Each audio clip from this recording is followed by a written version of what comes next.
Are you waiting for Canon Log 3 Cinema Raw Light, 120 frames per second in 1080, or the elimination of that 30-minute record limit?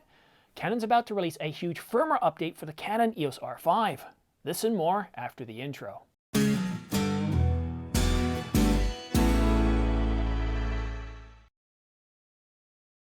Hi, I'm Simon. Thanks for tuning into The Ordinary Filmmaker. Subscribe to get notification of new videos like this one so you don't miss any news, rumors, gear reviews, or tutorials.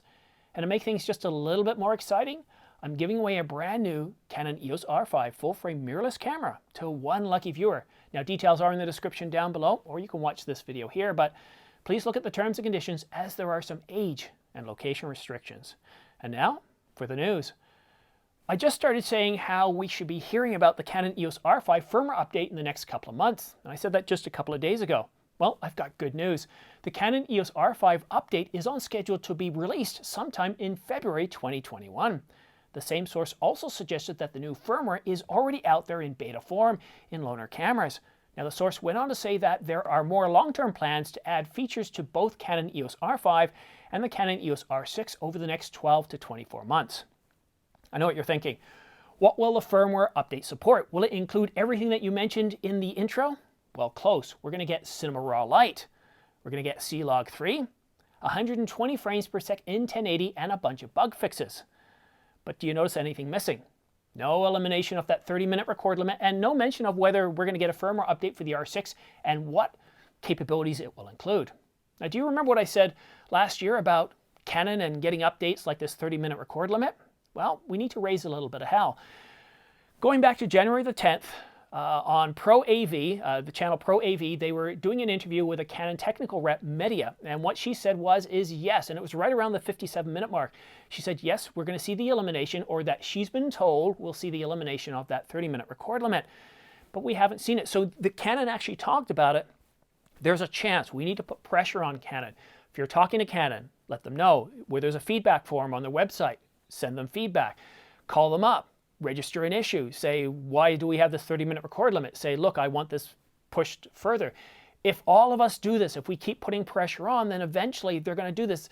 There's no legal reason, there's no legislative reason for this. There used to be. But if you look at my review video on the R5, the R6, and the EOS R, I spend quite a bit of time talking about that 30-minute record limit, the legislation that was in place, the proposed legislation that was there to change it, the enact date of that legislation.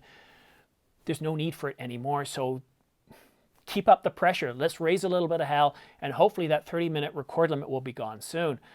I know it's really annoying, especially on the R6 where you have a 40-minute record time. You know that right around 20-25 minutes you probably have to stop it and then restart it again, and it'd be nice if you could just record until, well, the overheat kicked in, I guess, or the battery ran out. So that's a little bit frustrating. So hopefully, just put the pressure up. We'll keep raising a little bit of hell. And of course, I won't stop talking about it on this channel. The trade show CP Plus is going virtual this year. Notable companies that have registered already are Panasonic, Nikon, and OM Digital. Will we get the GH6 announced? I've heard absolutely nothing of this camera since the early part of last year. We might also get an announcement from OM Digital, the company formerly known as Olympus, their camera division at least. Now, I'm keenly interested to know if Canon's going to be dropping either of those entry-level R system cameras aimed at succeeding the EOS R and the RP, an APS-C camera, a high-end APS-C camera on the R system. We're also waiting to hear about the A9 Mark III and the A7 IV, and of course the Nikon Z9. I'd expect to hear a lot of leaks as we get closer to CP Plus, but we're not going to see all those cameras drop. There's plenty of Q1 and Q2 to go before we get all our announcements, and of course, things start to heat up in September and October of the year as well. Now, the news cycle is beginning to heat up, as I said.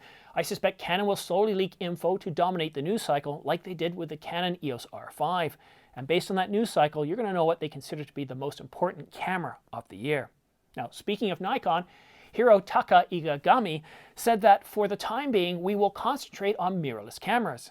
Igagami-san is the head of Nikon's imaging business. Let's hope they're focused in the right direction. After losing 75 billion yen, or about $720 million US, Nikon needs a miracle if they want to continue as an imaging company.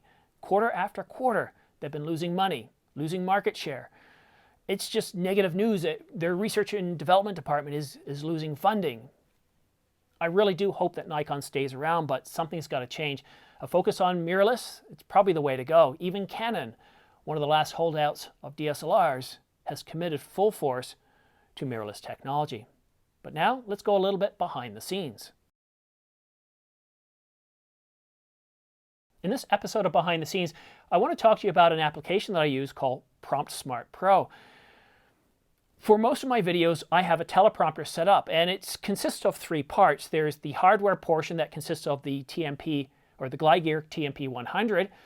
That's where the camera sits. It's the housing for the camera, and of course the iPad. Now the iPad contains the software that presents the information. That's where I store my scripts, and I control the settings.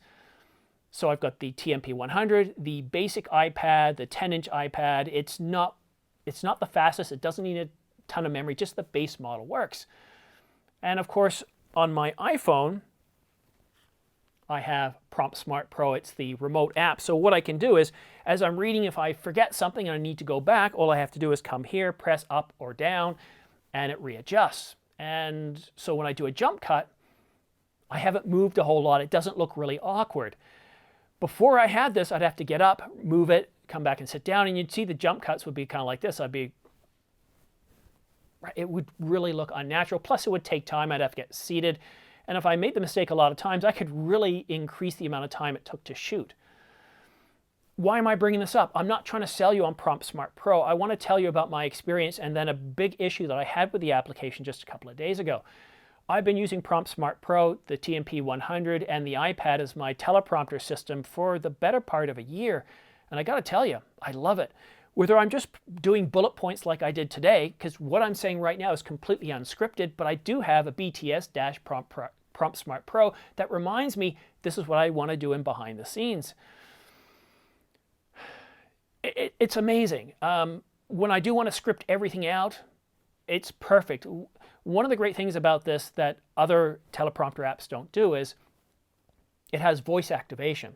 So if I'm speaking fast or if I'm speaking slow, it will scroll the text at the speed that I'm speaking. And then if I decide to start talking about cups, for example, for whatever reason, or something else that's not scripted, it stops, waits for me to finish, and once I continue back on the script, it starts scrolling in. And that gives you a ton of flexibility. It gives me a ton of flexibility. So I highly recommend it. But like with anything, when something goes wrong, what kind of support is there? I've depended on this application. When it stopped working yesterday, it cost me 35 minutes. I didn't realize how much I depend on this application for my work, and I went nuts. I was panicking. I sent the company an email, and within 5 minutes, they gave me a response saying, here, try this, this, and this. And I tried everything. It was over the course of several emails, and as soon as I sent them a response, within 5 minutes, I got a response back. So it was very quick. Now, I still do have one issue with the scrolling. If I press up, it doesn't always go directly up. It kind of goes up and down, and I sense there's a bit of a glitch there, and I'll talk to them about that. But otherwise, it's working perfectly for me. And what I wanted to say is that, first of all, thank you to Prompt Smart Pro for the guys just providing really good support. I always feel a little apprehensive when there is no phone number for support. But really, as I talk about my videos, it's more important about the capabilities you get. And whenever I have reached out to Prompt Smart Pro, they have been very prompt at responding to my questions or my concerns or my issues. So a big thanks to Prompt Smart Pro. And if you guys are looking at doing a channel, or if you're looking at doing anything where you want to use a teleprompter, I highly recommend the following gear: the Prompt Smart Pro application for the iPad and the iPhone. Now, the one on the iPhone, I want to tell you, I'm paying $1.99 a month. And what that allows me to do is to control the teleprompter with my iPhone, and I highly recommend that. Somebody else could control it too, but you want that. It's $1.99 a month. The TMP 100, I think, is $200, and of course an iPad, you're looking at the entry-level one, 10-inch, doesn't have to have a lot of memory, doesn't need anything other than GPS, so you're looking at, I think, around, what, $329? And that is your teleprompter system. But that's it for now. Don't forget to subscribe for your chance to win the SyncoLav S6E and M3 shotgun microphones. I'm going to be awarding these two prizes to one lucky viewer in just over 100 subscribers. And then for the 30,000 subscriber mark, I'm going to be introducing two prize bundles, the Angelbird prize bundle and the Ulanzi LED Light prize bundle. And each of these is going to have at least 3 gifts in it. And then for every 10,000 subscribers after that, I'm going to be offering up a better and more expensive prize all the way up to 100,000. And here's the big one.